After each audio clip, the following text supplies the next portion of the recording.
You ask Tiger to solve. This deals with linear equations with one unknown. The final result is x equals 7. Let's solve it step by step. Simplify the expression. Expand the parentheses. Multiply the coefficients.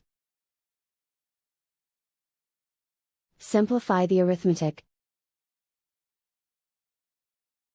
Group all constants on the right side of the equation. Add 6 to both sides. Simplify the arithmetic.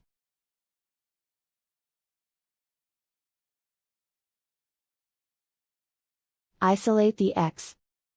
Divide both sides by 4. Simplify the fraction. Find the greatest common factor of the numerator and denominator. Factor out and cancel the greatest common factor. And so the final result is x equals 7.